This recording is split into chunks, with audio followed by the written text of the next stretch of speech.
Hello there, this is the second part of the Asian Movie Monday, which isn't part of the main video because there's also going to be a film that's not an Asian film in it.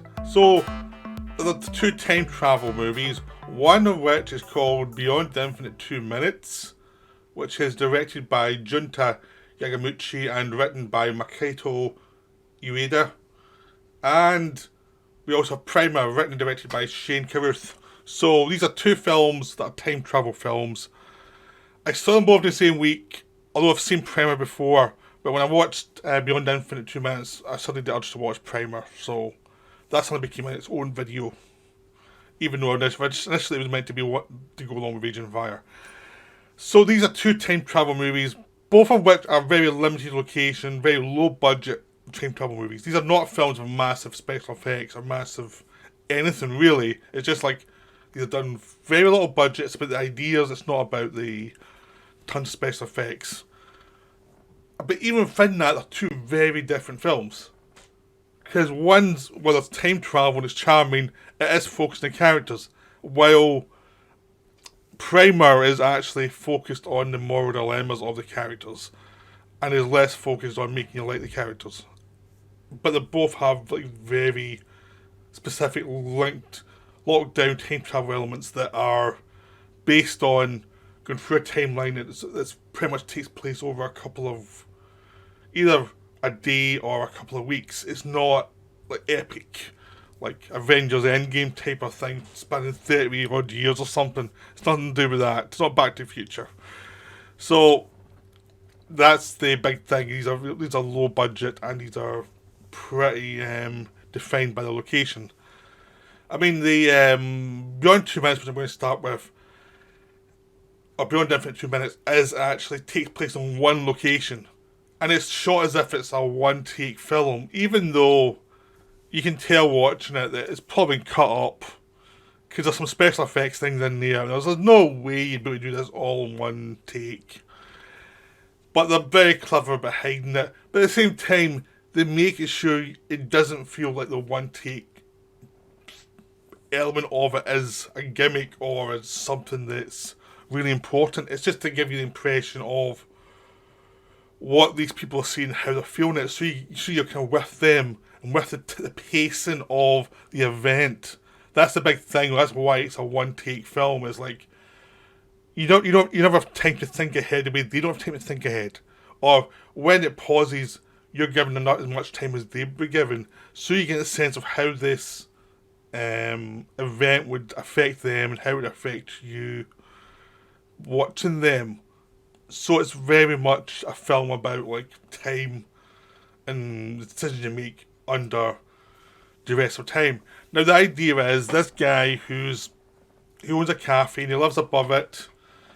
It's not the greatest cafe in the world, but it works. He's still in a band. He's getting on a little bit, but he still has dreams about being in his band. But now he just kind of plays it just to enjoy it. So he lives above the cafe that he owns, but he's got a monitor system on his computer upstairs, just to the screen downstairs, so he can see what's going on in the cafe, even if he's upstairs when he's not there. Just like a security thing. But because when he goes upstairs, he suddenly realises he's in a loop where he can talk to himself, to a version of himself that's 2 minutes ahead of him. So he seems to be talking to himself from 2 minutes in the future on our TV. So when he goes downstairs, he has the same conversation back up to himself. So you first see it from his point of view of like what the hell is going on. Then you see it from the other point of view where certain things that seem mysterious suddenly make sense. Like certain things he said, which was, why are you saying that? Then we see it from another point of view, it's like, oh, it makes sense. Because where he is now in this narrative, that suddenly feels reasonable. And that happens all the way through the film, in the sense of it's like, conversations initially felt like they were a bit mysterious, turn out to be the most normal things ever. So of course, he tries to figure it out, of course, other people get involved very quickly, so soon there's a whole group of people going up and down the stairs trying to work it out, like talking to themselves and trying to see give messages from 2 minutes in the future to get people to do things. Then they decide, wait a minute, there's two screens, and they're both wired with long plugs, so can't we bring the other screen downstairs and face them off against each other so you can look back and forward into the future like 8 or 10 minutes? Because 2 minutes seems a bit, weak. They do that, and obviously all hell breaks loose. But very slowly. And it becomes this kind of loop of... You start out in the one in the past, in the kind of beginning of the film, where you're sensing future possibilities, and then as you get further along, you're seeing how they reacted in the past. It's thinking, oh yeah, that's how they reacted, and they were just kind of naive, and now they know a lot more about what's going on, both good and bad. And it is about the kind of playing out of this loop, and also playing out the logic of what happened to get from A to B to C, because they're interacting with themselves and interacting with their point of view and what's going on. There's also a love story in it with between him and this woman who works in a hairdressing shop a few shops down that he likes, but he's absolutely terrified of talking to. And she ends up getting involved in all these loops, as long as his friends and all these other weird time travel things happen. And I don't want to explain any more than that. It's just really well done. But it's not like the most unique film ever.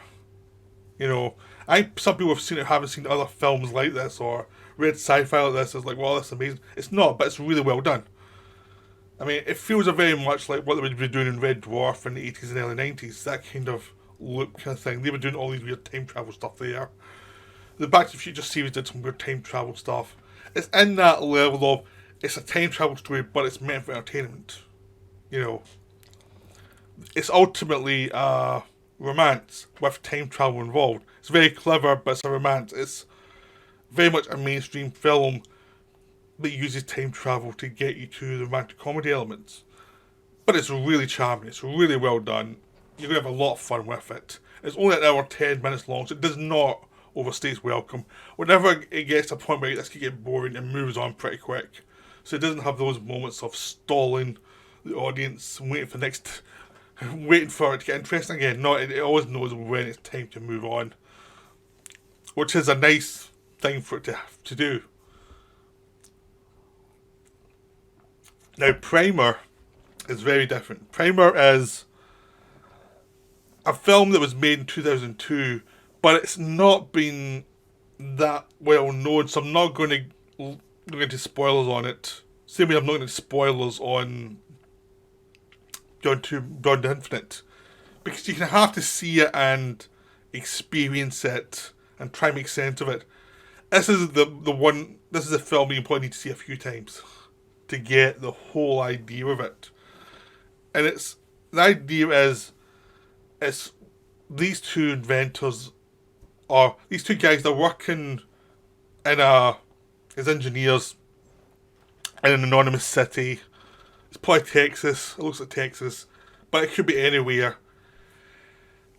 And at night, them and some of their pals get together and try and invent other stuff to get patents done, so they can try and get out of the rat race to actually own stuff themselves. So they're very much like commercial-driven people, and their identities are in their ideas. It's not who they are. They kind of submerge those. The real life is almost like a ghostly figure to them. It's like what they're doing for their lives in this story that drives them. It's their ambitions that drive them, not their personalities. The personalities are their ambitions. And two of them go down this path of actually figuring out there's these weird time loops going on from one of their inventions that they did by themselves away from their pals. So they don't tell their pals what they found. And they start to slowly build up this theory, and then there's more theories, and then there's more details about how to do time travel on a very small scale. And it becomes the idea of the corruption of your own morality and your own sense of self by following this path. And instead of actually just like saying, okay, this is what we discovered, this would have been enough to put them well ahead and made them really famous. Instead, they start to manipulate it to get money from it and to play the stock market and get a lot of cash they can take. So they run down by their own greed because they're really in it for the money, not for the. They want to get published, but they want the money. They don't want to be doing this stuff again. That's what their jobs are. And it becomes a slow self-destruction through greed.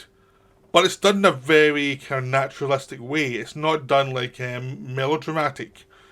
One of the reasons why Carruth cast himself in one of the lead parts is because he said other actors come in and tried to make it really melodramatic.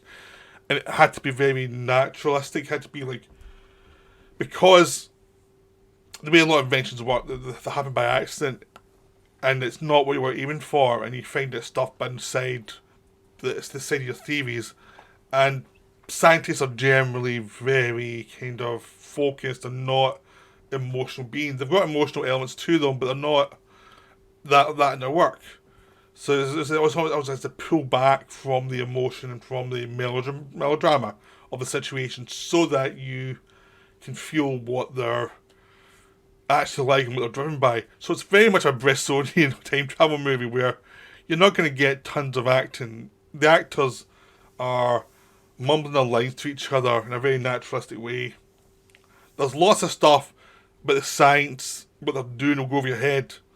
But it feels kind of right because they're just doing these little things and they're drilling holes in and they're doing these weird experiments and they're working on a limited budget and have to plan everything ahead and they're dealing with their own lives and all their own problems. And as the film goes on, the time travel elements get more and more complicated in a way that even if I try to explain them to you, if this was a spoiler video, it would be very hard. It's better just to see the film to see what they do.